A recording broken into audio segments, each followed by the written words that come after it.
প্রিয় দর্শক, সবাইকে প্রীতি ও শুভেচ্ছা জানিয়ে শুরু করছি আমাদের সাপ্তাহিক আয়োজন ইসলামী ব্যাংক নিবেদিত স্মার্ট ব্যাংকিং অনুষ্ঠান। সঙ্গে আছি ডক্টর তৌহিদুল হক। দর্শক, গ্রাহকরা ব্যাংকের কাছ থেকে কি চায়, যে ধরনের সেবা ব্যাংকের কাছ থেকে গ্রাহকরা পেতে চায়, সেই সেবাগুলো দেওয়ার ক্ষেত্রে ব্যাংকের সামগ্রিক আয়োজন থাকে এবং এই আয়োজনের সাথে যারা ব্যাংকের কর্মকর্তা হিসাবে যারা কাজ করেন নানা পর্যায়ে, নানা পদমর্যাদা, তারাও কিন্তু নানাভাবে নিজেদেরকে প্রস্তুত করে থাকেন এবং সেই প্রস্তুতির জায়গাতে বিভিন্ন ধরনের কৌশল অবলম্বন করা, পেশাদারিত্ব অবলম্বন করে, পাশাপাশি প্রশিক্ষণের মাধ্যমে একজন ব্যাংকার কিন্তু গ্রাহককে সবচেয়ে ভালো সেবা দেওয়ার ক্ষেত্রে নিজের সেই প্রস্তুতির জায়গাটিও সম্পূর্ণ করেন। পাশাপাশি গ্রাহকের যে বিভিন্ন ধরনের যে প্রত্যাশা ব্যাংকের কাছ থেকে, সেই আয়োজনগুলো সম্পূর্ণ করার জন্য বিভিন্ন ধরনের কৌশলও কিন্তু ব্যাংকগুলোকে অবলম্বন করতে হয় সেই সেবাগুলোকে গ্রাহকের দোরগোড়ায় পৌঁছে দেওয়ার ক্ষেত্রে এবং প্রচারণার ক্ষেত্রে।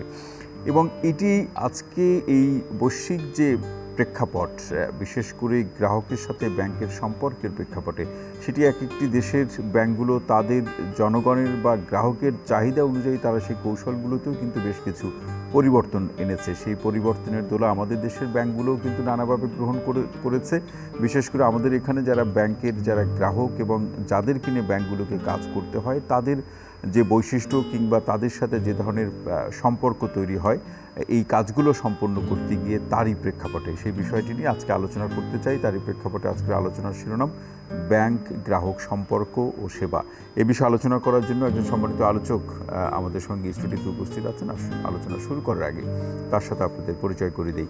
আমাদের সঙ্গে উপস্থিত আছেন ইসলামী ব্যাংকের সিনিয়র ভাইস প্রেসিডেন্ট এবং head of branch Mahmuda Sultana, সিডিসিএস।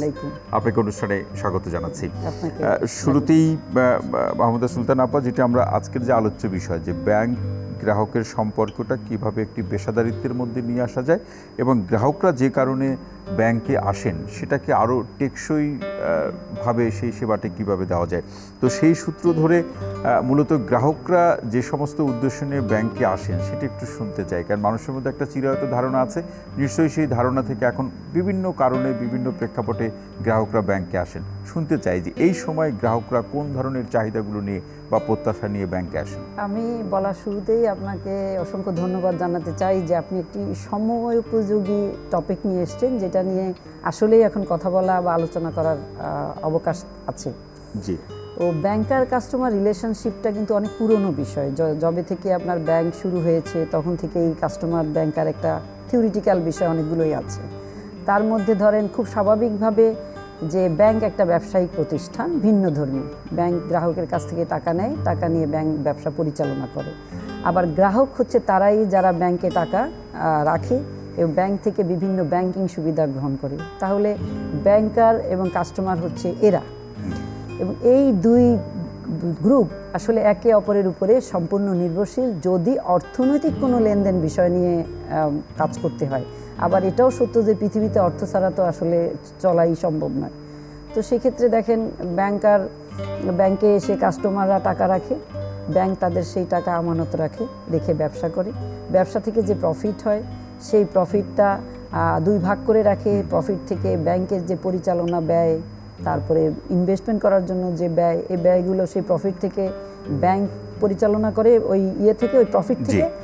এবং প্রফিটের আবার একটা অংশ আপনার যারা ডিপোজিটর, যারা রাখে, সম্পর্ক আমানত রাখে, তাদের সঙ্গে ব্যাংক তাদেরকে সে প্রফিটের একটা অংশ দেয়। ব্যাংকের তো নিজস্ব আসলে কোনো টাকা নাই, ব্যাংক একটা মাধ্যম যে এক দলের কাছ থেকে টাকা নিয়ে আবার তারা এই টাকাটাকে ব্যবসা করছে। এখন ব্যবসাটা কোথায় করছে? ব্যবসাটা করছে হচ্ছে যাদের উপরে ব্যাংক বিনিয়োগ করছে। তাহলে ব্যাংকের ক্ষেত্রে গ্রাহক হিসাবে দুইটা পার্টি থাকে। হ্যাঁ, একটা হলো যারা অ্যাকাউন্ট খুলে ডিপোজিট এনে আমাদেরকে ডিপোজিট দিচ্ছে, আর আবার এই ডিপোজিট ব্যাংক ব্যবসা করার জন্য যাদের কাছে আপনার বিনিয়োগ করছে, যাদের কাছ থেকে বিনিয়োগের মাধ্যমে ব্যবসা করছে। তার মানে দুই ধরনের গ্রাহক পাচ্ছে, ব্যাংক পাচ্ছে, এবং এদের মধ্যে একটা নিশ্চয়ই আন্তঃসম্পর্কের একটা প্রয়োজন আছে। সেটা আপনারা কিভাবে মেনটেন করেন কিভাবে? আমাদের ব্যাংকিং অবস্থায় যদি আপনি বর্তমান ইয়েতে নিয়ে আসেন প্রেক্ষাপটে, ব্যাংকিং এখন সুদূর প্রসারী ব্যবস্থা হয়ে গেছে। ব্যাংকের উপরে ব্যাংকিং শুধুমাত্র টাকা লেনদেন আর ব্যবসা বাণিজ্য না, অনেকগুলো বিষয়ই এখন ব্যাংক ম্যানেজার তথা আপনার ক্লায়েন্ট যারা, তাদের সঙ্গে আমাদের এই কাজ করতে হয়। প্রথমে যে রিলেশনশিপটা, এই যে আমানতকারী এবং ডিপোজিটর, এই দুজনের সঙ্গে কিন্তু থিওরিটিক্যালি বলা হয় যে ডেবিটর আর ক্রেডিটরের রিলেশনশিপ। তার মানে টাকা নিচ্ছে, আবার আরেক দলকে আমরা টাকা দিচ্ছি। আবার আপনার ব্যাংক কিন্তু কেয়ারটেকারের কাজ করছে, যে আমানতটা রাখছে ডিপোজিটররা, তার আমানতটা যেন ঠিক মতো থাকে, এটা দায় দায়িত্ব কিন্তু ব্যাংক নিচ্ছে। যখন বাইরে বাণিজ্য হচ্ছে, সেই বাণিজ্যতে দেখা যাচ্ছে যে ব্যাংক আপনার যে এলসি করা, যেটা ফরেন ট্রেডের সময়, ব্যাংক কিন্তু রিপ্রেজেন্টেটিভ হিসাবে কাজ করছে। আবার আপনি দেখেন ব্যাংক ট্রাস্টি হিসাবে কাজ করছে, বিভিন্ন ট্রাস্টি প্রতিষ্ঠানের ইয়েও কিন্তু ব্যাংক করছে। আবার আমানতদারিতা যে, সেটাও কিন্তু ট্রাস্টির একটা অংশ। যারা গ্রাহকরা আমাদের কাছে টাকা রাখছে, তারা ট্রাস্ট করে আমাদের কাছে রাখছে, সেক্ষেত্রে ব্যাংক ট্রাস্টি হিসাবেও কাজ করছে। ব্যক্তি জীবন থেকে শুরু করে একেবারে জাতীয় জীবন, মানে সর্বক্ষেত্রেই ব্যাংকের একটা গুরুত্ব রয়েছে। এবং এই জায়গাতে আমাদের এই গ্রাহক এবং ব্যাংকের সম্পর্ককে মজবুত করার ক্ষেত্রে আজ থেকে মানে 20-30 বছর আগের যেভাবে সম্পর্ক ছিল, নিশ্চয়ই এখন তো সম্পর্কের ধরনটা বদলেছে। সেই বদলে যাওয়া সম্পর্কটাকে আপনি কিভাবে দেখেন? এক সময় কিন্তু সবাই টাকা রাখতো ঘরে, জি, এবং বড় বড় মহাজনদের সামনে কিন্তু ওই যে ক্যাশ বাক্স থাকতো, সিন্দুক থাকতো। যারা জমিদার ছিল তাদের ঘরে সিন্দুক থাকতো, সেখানে টাকা জমা রাখতো। আপনি যথার্থই বলেছেন যে এই যে 20-30 বছর ধরে আধুনিকায়ন হতে হতে হতে এখন আর ক্যাশ বাক্স বলে কিছু নাই, এবং সিন্দুক বলেও কারো ঘরে আসলে কিছু নাই। সমস্ত টাকা পয়সাই আসলে ম্যাক্সিমাম মানুষজন যারা ব্যবসা বাণিজ্যের সাথে জড়িত, তারা ব্যাংকেই নিয়ে আসে। এখন এক্ষেত্রে ব্যাংক নিশ্চয়ই এমন কিছু করে যে গ্রাহকদের আস্থা তৈরির জায়গাটা তৈরি করেছে। ব্যাংক অনেক কিছু সহজ করে দিয়েছে। ব্যাংক শুধু আপনার অ্যাকাউন্ট ওপেনিং নয়, ব্যাংক অ্যাকাউন্টের সঙ্গে থাকা সত্ত্বে গ্রাহকের বিল পেমেন্ট করে দিচ্ছে। ব্যাংক দেওয়ার সময়, আপনার যেটাকে বলে বিনিয়োগ করার সময়, আমরা কিন্তু মর্টগেজ হিসাবে নেই, যা জমি জমা অনেক কিছু আপনার মর্টগেজ হিসাবে নেই, তার সিকিউরিটি হিসাবে। সেক্ষেত্রে কিন্তু যে ব্যক্তি এই তার প্রপার্টি নিয়ে আসছে, এই প্রপার্টি কিন্তু চেক করা, এটা ভালো কিনা, ঠিক এখানে কোনো সমস্যা আছে কিনা, এই আস্থার কাজটা কিন্তু ব্যাংক করে দিচ্ছে। তার মানে কোনো ব্যাংকের কাছে যদি কোনো লোক আপনার বিনিয়োগ নিতে আসে, তার কাছে যখন সিকিউরিটি চাওয়া হয়, সে যখন তার মুভেবল আর ইমুভেবল প্রপার্টির, ফিক্সড প্রপার্টিগুলোর দলিলপত্র, কাগজপত্র নিয়ে ব্যাংকের কাছে আসে, ব্যাংক কিন্তু যখন এটা চেক করে দেয়, বিনিয়োগ হতেও পারে নাও পারে, কিন্তু ওই গ্রাহকের কাছে কিন্তু একটা নিশ্চয়তা এসে যায় যে আমার জমি জমার মধ্যে এতটুকু ত্রুটি আছে, অথবা ত্রুটি নেই, অথবা নেই। এই কাজটি ব্যাংক একেবারে নিঃস্বার্থে করে দেয়। ব্যাংক বিল দিয়ে দিচ্ছে।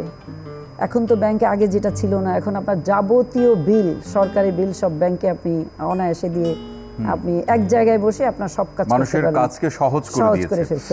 এখানে আরেকটি প্রশ্ন মাহমুদা সুলতান আপা, সেটি হচ্ছে যে এই যে সেবা দেওয়ার ক্ষেত্রে অথবা আস্থা তৈরি করার প্রসঙ্গে যারা ব্যাংক কর্মী বা কর্মকর্তা যারা রয়েছেন, তাদেরকে প্রস্তুত করার তো একটি প্রসঙ্গ তো এখানে রয়েছে, একটা বড় আয়োজন রয়েছে।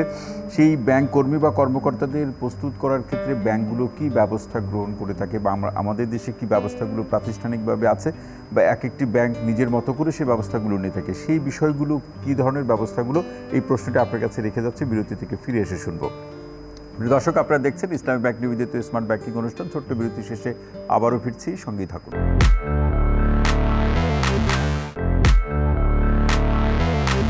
প্রিয় দর্শক, বিরতির পর আরও একবার স্বাগত জানাচ্ছি ইসলামী ব্যাংক নিবেদিত স্মার্ট ব্যাংকিং অনুষ্ঠানে। সঙ্গে আছে ডক্টর তৌহিদুল হক। আজকে যে বিষয়টি নিয়ে আমরা আলোচনা করছি, ব্যাংক গ্রাহক সম্পর্ক সেবা, সম্মানিত আলোচক হিসাবে আছেন মাহমুদা সুলতানা, সিডিসিএস। যে প্রশ্নটি আপনার কাছে রেখে যাওয়া, যে ব্যাংক কর্মী বা কর্মকর্তাদের এই গ্রাহক সেবা দেওয়ার ক্ষেত্রে কী ধরনের প্রস্তুতি আমাদের দেশে আছে? আসলে ব্যাংকাররা মূলত সৎ, এটা একটা মিথ আছে। আপনি যে ব্যাংকেই যান বা যে দেশেই যান, ব্যাংকারদেরকে অনেস্টি থাকতেই হয়, কারণ ব্যাংক কাজ করে হচ্ছে অর্থ নিয়ে। এটা হলো 1 নম্বর। 2 নম্বর কথা হচ্ছে, প্রত্যেকটা ব্যাংকে, প্রত্যেকটা দেশেই আপনার সেন্ট্রাল ব্যাংক থাকে। সেন্ট্রাল ব্যাংক তাদের ব্যাংকগুলোকে, আদার্স ব্যাংকগুলোকে নিয়ন্ত্রণ করে, এবং এই নিয়ন্ত্রণের ক্ষেত্রে একটা কান্ট্রি পার্সপেক্টিভ এবং ইন্টারন্যাশনাল পার্সপেক্টিভ থেকেই কিন্তু সেন্ট্রাল ব্যাংক থেকে আপনার ট্রেনিং এবং মডিউলগুলো তৈরি করা হয় এমনভাবে যে প্রত্যেকটা মানুষ কেমন করে তার গ্রাহকদের স্বার্থ এবং সেই সঙ্গে ব্যাংকারদের স্বার্থ এবং দুই পক্ষই যাতে নিরাপদ থাকে, সিকিউর থাকে, সেই ব্যবস্থার মডিউলগুলো কিন্তু বাংলাদেশ ব্যাংক থেকে করে দেয়, এবং এটা অলমোস্ট সব ব্যাংক। এরপরে বাংলাদেশ ব্যাংক থেকে পাওয়ার পরে প্রত্যেক ব্যাংক তার নিজস্ব মডিউল তৈরি করে ট্রেনিংয়ের ক্ষেত্রে। তো ট্রেনিং একটা ভাইটাল জিনিস, যেটা হলো ব্যাংকার তৈরি করার ক্ষেত্রে, এবং সেটা দুইভাবে হতে পারে, একটা অফ জব ট্রেনিং আর একটা জব ট্রেনিং। কখনো কখনো আমাদেরকে থিওরিটিক্যাল ট্রেনিং দেওয়া হয় আপনার ইয়েতে নিয়ে, আমাদের ট্রেনিং একাডেমিগুলো নিয়ে। আবার জব ট্রেনিংয়ে তো আমরা অন জব ট্রেনিংয়ে সবসময় আমরা শিখতেছি, এবং ব্যাংকারদের শেখার কোনো শেষ নাই। একজন ব্যাংকারকে আপনি যদি জানেন, আপনি অবাক হয়ে যাবেন, এমন কোনো দিক নাই জাগতিক জীবনে যেটা তাকে শিখতে হয় না। আপনার ব্যাংকারকে ল জানতে হয়, ব্যাংকারকে আপনার জমি জমা সম্পর্কে সমস্ত ধারণা থাকতে হয়। আপনি যদি আমাকে as a whole total banking বিষয়ে বলতে বলেন, সেক্ষেত্রে আমি বলবো এই বিষয়গুলো কিন্তু টোটাল ব্যাংকের একই রকম, মানে ব্যাংক টু ব্যাংক ভ্যারি করে না, সামান্য কিছু ভ্যারি করতে পারে, কিন্তু একটা ব্যাংক পরিচালনার জন্য বাংলাদেশ ব্যাংক থেকে যেভাবে ট্রেনিং দেওয়ার মডিউলগুলো করা হয়, এগুলো সব ব্যাংকেই অলমোস্ট সেম। এবং সেই সেমের মধ্যে আমি বললাম, প্রথম হচ্ছে গ্রাহকের সিকিউরিটি, গ্রাহকের স্যাটিসফ্যাকশন এবং প্রফিট, এগুলো সবগুলো জিনিস কিন্তু একসাথে আসে। এবং সেক্ষেত্রে আপনি বলছেন যে প্রায় একই রকম। তারপরে ইসলামী ব্যাংকের তার ব্যাংক কর্মীকে প্রস্তুত করার ক্ষেত্রে ইসলামী ব্যাংক কি কোনো নির্দিষ্ট নীতিমালা বা পদ্ধতি অনুসরণ করে কিনা? সব ব্যাংকের বিশেষ নীতিমালা একই রকম, কিন্তু ইসলামী ব্যাংকের ক্ষেত্রে বা ইসলামী ব্যাংকগুলোর ক্ষেত্রে আবার এই নীতিমালার মধ্যে বাড়তি আরও কিছু আছে। সেটা হলো শরিয়া ভিত্তিক। শরিয়া শব্দটা, যেটা ইসলামী শরিয়া বলা হয়, ইসলামী শরিয়ার নিজস্ব ব্যবসায়িক রুল আছে। সেই ব্যবসায়িক রুলগুলো ইসলামী ব্যাংককে মানতে হয়, এবং সেক্ষেত্রে ইসলামী ব্যাংকের ব্যাংকার যারা, তাদেরকে কিন্তু টোটাল ব্যাংকিং রুলের সঙ্গে আবার ইসলামী শরিয়ার ব্যাংকিং রুলগুলোও তাদের জানতে হয়। ইসলামী ব্যাংকের ব্যাংকারদেরকে শরিয়ার সঙ্গে ব্যক্তিগতভাবে শরিয়া মেনটেনেন্স কতটুকু আছে এটাও দেখা হয়। আপনি শরিয়া তো আসলে অ্যাজ এ হোল ইসলাম কমপ্লিট কোড অফ লাইফ। এখানে আপনি পোষণ করবেন আর পোষণ করবেন, বাদ দিবেন, এমন কোনো জায়গা নাই। সুতরাং আপনাকে যখন একজন ব্যাংকার হতে হবে শরিয়ার জন্য, তখন আপনাকে পার্সোনালিও শরিয়া মেনে চলার মতোই ব্যক্তি হতে হবে, এবং এগুলো যোগ্যতা অথবা সেই মানসিকতা থাকতে হবে এবং প্র্যাকটিসিং থাকতে হবে। তো ইসলামী ব্যাংকগুলোতে আসলে এ কারণে আরও একটু বেশি আপনার সতর্কতা, সততা, নিয়মানুবর্তিতা, নিষ্ঠা, এই জিনিসগুলো আরও একটু প্লাস থাকে। থাকতে। এবং এই জায়গাতে একটু শুনতে চাই, সেটা মাহমুদুর সুলতান আপা, সেটি হচ্ছে যে শরিয়াভিত্তিক ব্যাংকের ক্ষেত্রে যে গ্রাহকের যে আগ্রহ, সেটি এই পর্যায়ে এসে কি অবস্থায় দাঁড়ালো? প্রথম ইসলামী ব্যাংক যেটা বাংলাদেশে ইসলামী ব্যাংক পিএলসি নিয়ে আসতে বলি, যেটা ইসলামী ব্যাংকিং ধারার প্রবর্তক এদেশে, ম্যাক্সিমাম মানুষই তো আপনার কি বলে ইসলাম লাভিং মানুষ, তা সে চর্চা করুক আর না করুক। জি, সেক্ষেত্রে এই আস্থাটা ইসলামী ব্যাংকই প্রথম আসলে ব্যাংকার গ্রাহকদের দিতে পেরেছে। এই দেওয়ার ক্ষেত্রে যদি আপনি সেবার প্রসঙ্গ আসেন, তাহলে আমি ইসলামী ব্যাংকের ব্যাংকিং সেবার দুই একটা উদাহরণ দিব, যেটা পার্সোনাল লাইফ থেকে, পার্সোনাল না অবশ্যই as a whole banking life থেকেই। ধরেন, আমরা শুধু গ্রাহকের টাকা রাখি তা কিন্তু না, আমাদের সঙ্গে গ্রাহকের রিলেশনশিপটা হচ্ছে পার্টনারশিপ রিলেশনশিপ। গ্রাহকের ব্যবসাটার সঙ্গে কিন্তু আমাদের এক ওতপ্রোতভাবে রিলেশন থাকে। আদার্স ব্যাংকগুলো দেখেন, ব্যবসায়ীকে আপনার একটা ফিগার দিয়ে দেয় যে তার এত ব্যবসা লাগবে, এই ব্যবসার ফিগারটা আমরা দিয়ে দিচ্ছি, তিনি ব্যবসা করছেন এবং নির্দিষ্ট সময় পরে তাকে টাকা ফেরত দিতে হবে। আমাদের ক্ষেত্রে যেটা হয় সেটা হলো, আমরা কিন্তু এটা মনে করি না, আমরা মনে করি তার যে ব্যবসায় আমরা টাকা ইনভেস্ট করলাম, প্রথম কথা হচ্ছে আমরা গ্রাহকদের কঠিন আমানতদার, আমাদের এই টাকা আমরা কারো ঋণ রেখে দুনিয়া থেকে যেতে পারবো না, আমাদেরকে তাহলে জানাজা পড়াতে ডিস্টার্ব করা হবে, জানাজাও পড়ানো হবে না যদি আমরা প্রকৃত অর্থে ঋণ রেখে যাওয়ার বিষয়টা হাদিস সম্পর্কে জানি। তো সেক্ষেত্রে আমাদের এমন একটি ধারণা নিয়েই কাজ করতে হয়। হ্যাঁ, এরকম একটা ধারণা আমাদের মাথায় যে আমানত আমরা নষ্ট করতে পারবো না, তাহলে এই আমানত আমরা দিচ্ছি বিনিয়োগকারীকে। এখন বিনিয়োগকারীকে আমরা ব্যবসা দিলে, সে যদি সে ব্যবসাটা পরিচালনা না করে ফান্ডটাকে আরেক দিকে নিতে পারে, সে লাক্সারিয়াস জিনিস কিনতে পারে, সে আমাদের কাছে একটা ব্যবসার কথা বলে আরেকটা ব্যবসা করতে পারে, এটা আবার শরিয়া সম্মত হবে না। তো যখন আমরা ব্যবসায় ইনভেস্ট করব, তখন কিন্তু আমরা ওই ব্যবসায়ীর পার্টনার হয়ে যাই, এবং আমাদের যে লক্ষ্য থাকে সেটা হলো, আমরা যে বিনিয়োগটা করলাম এই ফান্ডটা সে কি আসলে প্রকৃত বিনিয়োগে লাগালো কি না, এবং যে কথা বলে সে নিল মুরগির ফার্ম করবে, সে কি মুরগির ফার্ম করলো নাকি সে বাইক কিনলো, আমরা কিন্তু এটা সরজমিনে মনিটর করি, এবং কন্টিনিউয়াস মনিটর আমরা সব সময় রাখি। এটা করতে করতে করতে করতে সে যখন উঠে আসে, তখন অটোমেটিক্যালি সে আমাদের পার্টনার। আবার মনে করেন এটা করতে করতে প্রাকৃতিক কারণে, নানা কারণে তার ইচ্ছা থাকা সত্ত্বেও সে লস হয়ে গেল, মানে ঝুঁকির মুখে পড়ে গেল। আমরা কিন্তু এটা বিবেচনা করি। অন্য ব্যাংক কিন্তু সে ঝুঁকির মুখে পড়লো কি পড়লো এতে কিছু যায় আসে না, তাকে 4 টাকা সুদ সহ তাদের সুদ সহ ফেরত দিতে হবে। কিন্তু আমরা তাকে অবজার্ভ করব। আমাদের মনিটরিংয়ে যখন দেখা যাবে যে না, সে আসলে ইচ্ছাকৃত না, সে মানে অনভিপ্রেত অবস্থায় সে ওখানে লস করেছে, আমরা কিন্তু তখন তাকে আবার ইনভেস্ট করব। মানে কোনো চাপ নাই, আমরা আবার তাকে ইনভেস্ট করব, আবার তাকে মনিটর করব, আবার তাকে তুলে দেওয়ার চেষ্টা করব। এরকম ভুরি হাজার হাজার ঘটনা ইসলামী ব্যাংকে আছে, হাজার হাজার সফলতার গল্প আপনারা তৈরি করতে পেরেছেন। এই গল্পগুলোর পেছন দিয়েই কিন্তু আমাদের অ্যাডভার্টাইজ লাগে নাই, ইসলামী ব্যাংক তরতর করে এগিয়ে গেছে এই সব কারণে, এই সমস্ত বৈশিষ্ট্যগুলোর কারণে। এবং আমরা আরেকটা বিরতিতে যাব মাহমুদা সুলতানা আপা, তার আগে আরেকটি প্রশ্ন আপনার কাছে রেখে যায়, বিরতি থেকে ফিরে এসে শুনবো। সেটি হচ্ছে যে ব্যাংক এবং গ্রাহকের সম্পর্কের ক্ষেত্রে আগে যেরকম ধারণাটা ছিল যে গ্রাহক কোনো ব্যাংকিং সেবা পেতে হলে তাকে ব্যাংকে আসতে হবে বা কোনো ব্রাঞ্চে তাকে যেতে হবে, কিন্তু এখন যে প্রযুক্তির যে প্রক্রিয়ার মধ্যে দিয়ে যে ডিজিটালাইজেশন যে ব্যবস্থাটি দাঁড়িয়েছে, এই প্রক্রিয়াতে গ্রাহকরা কতটা সন্তুষ্ট যে ব্রাঞ্চে বা ব্যাংকে না এসেও সে সেবাটা নিতে পারছে অথবা ব্যাংক সেবা দিতে পারছে, দুই পক্ষের মধ্যে সন্তুষ্টির মাত্রায় অনুযায়ী যদি বিচার করি তাহলে কি অবস্থা দেখছেন, সেই প্রশ্নটি আপনার কাছে রেখে যাচ্ছি, বিরতি থেকে ফিরে এসে শুনবো। প্রিয় দর্শক, আপনারা দেখছেন আমাদের সাপ্তাহিক আয়োজন ইসলামী ব্যাংক নিবেদিত স্মার্ট ব্যাংকিং অনুষ্ঠান। ছোট্ট বিরতি শেষে আবারও ফিরছি, সঙ্গেই থাকুন।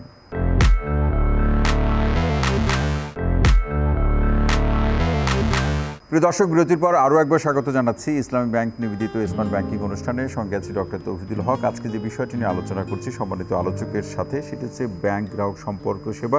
মাহমুদা সুলতানা আপা যে প্রশ্নটি রেখে যাওয়া, যে ডিজিটালাইজেশন হওয়ার মধ্য দিয়ে গ্রাহকরা কতটা সন্তুষ্ট হচ্ছে। বাংলাদেশে এই ব্যাংকিং ডিজিটালাইজেশনের আর প্রেশারটা বা অগ্রগামী যে হওয়াটা, এটা কিন্তু কোভিডের পরে বেশি হয়েছে। খুব শীঘ্রই দেখবেন এদেশে, বাইরের তো আছেই, অন্য দেশগুলো, উন্নত দেশে এখন ক্যাশ টাকার কোনো লেনদেন আসলে নাই, কার্ড নিয়ে গেলেই আপনি বেশি স্বাচ্ছন্দ্য বোধ করবেন। সঙ্গে সঙ্গে আপনার এই যে টিগনেচার করা, এগুলো চলে যাচ্ছে। এগুলো এখন চোখের পলক, তারপরে আপনার কী বলে থাম দিয়ে আপনার ফিঙ্গারপ্রিন্ট দিয়ে আপনার ব্যাংকিং হয়ে যাচ্ছে। তা আমরা এখনও ততদূর পর্যন্ত পৌঁছতে পারিনি। এর অনেকগুলো কারণ আছে। আসলে আমরা জাতি হিসাবে তো তত শিক্ষিত এটা বলা যাবে না, এবং আমাদের এখনও 72% অলমোস্ট আনব্যাংক পিপল আছে, 15 ইয়ার্স যাদেরকে ব্যাংকিং প্রক্রিয়ার মধ্যে আনাই যায় নাই। এবং যারা এসেছে তারাও যে সবাই লিটারেট পারসন, সবাই যে আপনার ডিজিটালাইজেশনের ভেতর ঢুকতে পারবে এটা কিন্তু না।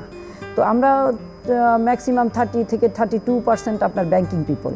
তার মধ্যেও আমার মনে হয় যে মাত্র আমি মনে করি না যে 10%-এর উপরে কেউ ডিজিটালাইজেশনের মধ্যে আছে। তৃণমূল মানুষের জন্য বা গ্রামীণ মানুষের জন্য কি আলাদা করে কোনো আয়োজন থাকে আপনার? আলাদা আয়োজন নাই, তবে একটু একটু করে ট্রেনিং দিয়ে ব্রাঞ্চগুলোতে বলে বা তাদের পাশে যারা শিক্ষিত আছে তাদেরকে দিয়ে আমরা ব্যাংকাররাও চেষ্টা করছি একটু করে তাদেরকে এই সেবাগুলো দেওয়ার জন্য। কিন্তু সেক্ষেত্রে একটু সময় লাগবে, কারণ আমাদের টোটাল জাতির অবস্থাটা নিয়েই আসলে আমাদের এই মানে নতুন একটি ধরনের সাথে অভ্যস্ত হতে তো সময় লাগবে। পাশাপাশি আমাদের এই যে ব্যাংক গ্রাহক সম্পর্কের প্রেক্ষাপটে যে প্রফেশনাল কোড অফ এথিক্স বা পেশাগত যে নীতিমালার যে প্রসঙ্গ তৈরি করা, সেটি কি আমাদের দেশে আছে নাকি বাংলাদেশ ব্যাংক থেকে যে প্রস্তাব অথবা নীতিমালা দেয় সেটা কি আপনারা পেশাগত নীতিমালা হিসেবে বিবেচনা করেন? না, বাংলাদেশ ব্যাংক থেকে তো ধরেই দেওয়া হয় যে কোনো ডিজিটালাইজেশনের ক্ষেত্রে যে কিছু ব্যবহার করার ক্ষেত্রে বাংলাদেশ ব্যাংক থেকে ধরে দেয়। কিন্তু তারপরেও আপনাকে আমি বলেছি যে ব্যাংকাররা সবসময়ই সৎ, খুবই নগণ্য পার্সেন্টেজ আপনি অসৎ পাবেন। তবে আপনাকে যেটা বলি, এই যত ডিজিটালাইজেশন হচ্ছে আবার তার উল্টা দিকে লোকও আছে, ফ্রড হওয়ার ব্যাপারটাও হচ্ছে।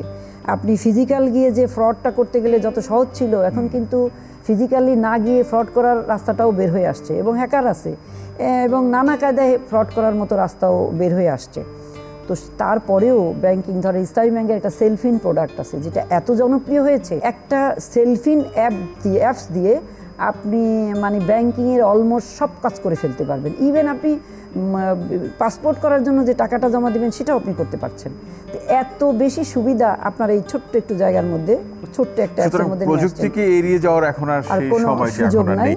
আমরা আস্তে আস্তে আলোচনার শেষের দিকেই যাচ্ছি মাহমুদা সুলতান আপা, তবে এই পর্যায়ে আলোচনাটি আপনার কাছ থেকে শুনে নিতে চাই। সেটি হচ্ছে এই ব্যাংক গ্রাহক সম্পর্ককে আরও যদি আমরা টেকসই করতে চাই, চূড়ান্তভাবে আস্থায় পরিণত করতে চাই, আর কি করা যেতে পারে আমাদের দেশের বাস্তবতায়? এখন এই যুগে আমাদেরকে ব্যাংকারদেরকে শুধু চেয়ার নিয়ে বসে থাকা, হোল্ড করাটাই ব্যাংকার নয়। মিশতে হবে মানুষের সঙ্গে, মানুষের কল্যাণে কাজ করতে হবে। মানুষের কল্যাণ কত রকম হতে পারে, আপনাকে আমি ছোট একটা উদাহরণ দিই।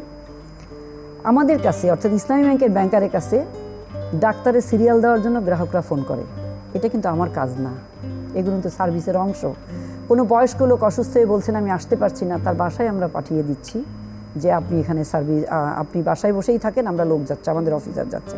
অর্থাৎ ব্যাংকের যে রুলস, যে সিকিউরিটি, এগুলো সব কিছু মেনেও আপনাকে মানুষের কল্যাণে যদি কাজ না করতে পারেন, শুধু ব্যাংকিং দিয়ে আপনি গ্রাহক সেবাকে এনশিওর করতে পারবেন না। এই প্রসঙ্গে সেক্ষেত্রে ইসলামী ব্যাংকে নতুন করে আর কিছু ভাবছে কিনা কল্যাণকে আরও বেশি প্রসারিত করার ক্ষেত্রে? ইসলামী ব্যাংক মানব জীবনের যতগুলো কল্যাণকর কাজ আছে তথা আর্থসামাজিক সহ সমস্ত কাজে তাদেরকে ইনভলভ করার জন্য আমরা যারা ইসলামী ব্যাংকের সঙ্গে জড়িত এবং আমাদের গ্রাহকরা যারা আস্থাশীল আমাদের প্রতি, প্রত্যেককে নিয়েই আমরা বাংলাদেশ গঠনে অবদান রাখবো ইনশাআল্লাহ। একদম গ্রাহকের উদ্দেশ্যে কি বলবেন, যাতে গ্রাহকরা ব্যাংকে এসে তাদেরও তো দায়িত্ব রয়েছে, তাদেরও দায় রয়েছে, সেই দায়, গ্রাহকের দায় দায়িত্বের প্রসঙ্গ নিয়ে গ্রাহকদের উদ্দেশ্যে কি বলবেন? আমাদের গ্রাহকদেরকে আমরা যদি ভুলক্রমে টাকা বেশি দিই, তারা ফোন করে টাকা দিয়ে যায়, এমন আস্থাশীল গ্রাহক নিয়ে ইসলামী ব্যাংক আছে। সুতরাং গ্রাহকদের কাছে আমার একটাই বক্তব্য, ঝড় বৃষ্টি বন্যা আসবে, এসেছে, সব সময় তারা আমাদের পাশে ছিল, ভবিষ্যতেও ইসলামী ব্যাংকের সঙ্গে তারা থাকবে। শেষ লাইনটি কি বলবেন, কিভাবে এই ব্যাংক গ্রাহক সম্পর্ক এবং সেবার মাত্রাকে বৃদ্ধি করা যায় এবং সেক্ষেত্রে একেবারে আস্থা, সততার প্রসঙ্গ, জবাবদিহিতার বিষয়গুলোকে নিশ্চিত করেই এই সেবাটি যাতে সবসময় পরিচালিত হয়, এই বিষয়টিকে সামনে রেখে শেষ লাইন শুনবো, একেবারে শেষ মন্তব্য 2-1 লাইনের মধ্যে আমার শুনতে শেষ চাই। কথা হচ্ছে, ইসলামী ব্যাংকে যেভাবে আপনারা নিয়েছিলেন, ইসলামী ব্যাংক আমার ব্যাংক কথাটা ছিল, আমি বলবো এখন আরও কাছে গিয়ে ইসলামী ব্যাংক আমার শুধু ব্যাংক নয়, আমার মা, আমার বাবা, আমার সন্তান। ইসলামী ব্যাংক নিজে ইটসেলফ, সে হচ্ছে আপনার সবার একান্ত নিজের জিনিস, একেবারে এটা ভাবতে পরিবারে হবে। পরিণত হয়েছে। পরিবারে পরিণত হয়েছে এবং ভবিষ্যতেও এটা বজায় রাখবেন, এটাই আমার দর্শক, শ্রোতা এবং গ্রাহকদের প্রতি অনুরোধ। আমরাও সেটি প্রত্যাশা করি। অসংখ্য ধন্যবাদ মাহমুদা সুলতানা, সিডিসিএস, আপনাকে অসংখ্য ধন্যবাদ আজকের আলোচনা আমাদের সবাই দেওয়ার জন্য। আপনাকেও অসংখ্য ধন্যবাদ এবং ধন্যবাদ দর্শক শ্রোতা সবাই। প্রিয় দর্শক, আজকের মতো ইসলামী ব্যাংক নিবেদিত স্মার্ট ব্যাংকিং অনুষ্ঠানটি এখানে শেষ করছি। সবাই ভালো থাকুন, সুস্থ থাকুন, নিরাপদে থাকুন। সঙ্গে থাকার জন্য অসংখ্য ধন্যবাদ।